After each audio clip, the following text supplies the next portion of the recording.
ಈ ವ್ಯಕ್ತಿ ತಮ್ಮ ದುರ್ಬಲತೆಗಳನ್ನ ಗೆದ್ದಿದ್ದರು. ಅವರಲ್ಲಿ ಕಾಮವಾಸನೆ ಯಾವುದೇ ಸಾಮಾನ್ಯ ಮನುಷ್ಯನಲ್ಲಿ ಇರುವಷ್ಟೇ ಪ್ರಬಲವಾಗಿತ್ತು. ಅವರ ತಂದೆಯ ಕೊನೆಯ ಘಳಿಗೆಯಲ್ಲೂ ಸಹ ತಂದೆಯ ಜೊತೆ ಇರೋಕೆ ಆಗಲಿಲ್ಲ. ಈ ಮನುಷ್ಯ ಇಂಗ್ಲಿಷರ ಬಗ್ಗೆ ಎಷ್ಟೊಂದು ಗೌರವ ಹೊಂದಿದ್ದ ಅಂದ್ರೆ ಬ್ರಿಟನ್ಗೆ ಓದೋಕೆ ಹೋದಾಗ ತಮ್ಮ ಹಣವನ್ನ ಇಂಗ್ಲಿಷ್ ಸ್ಟೈಲ್ ಕಲಿಯೋಕೆ ಮಾತ್ರ ಹೆಚ್ಚು ಖರ್ಚು ಮಾಡ್ತಿದ್ರು. ಆಮೇಲೆ ಅದೇ ಮನುಷ್ಯ ಇಂಗ್ಲಿಷರ ಮೇಲೆ ಸಂಪೂರ್ಣವಾಗಿ ಏರಿ ಕೂತ ಮತ್ತು ಇಂಗ್ಲಿಷರು ಅವರಿಂದ ನಡುಗುತ್ತಿದ್ದರು. ಒಬ್ಬ ವ್ಯಕ್ತಿ ಶುರುವಿನಲ್ಲಿ ದುರ್ಬಲ ಮನಸ್ಸಿನವನಾಗಿದ್ದ.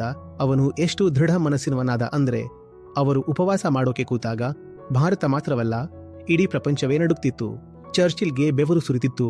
ಆ ನಗ್ನ ಫಕೀರ ತುಂಬಾ ಜಿದ್ದಿ ಇದ್ದಾನೆ ಅಂತಿದ್ದ. ಮತ್ತು ಆಮೇಲೆ ಒಂದು ಸಂದರ್ಭ ಬಂತು. ಅದೇ ಜನ ಅವರನ್ನು ಮಹಾತ್ಮ ಅಂತ ಕರೆದರು. ಇವರು ಗೀತೆಯನ್ನ ತಾಯಿ ಅಂತ ಕರೆದರು.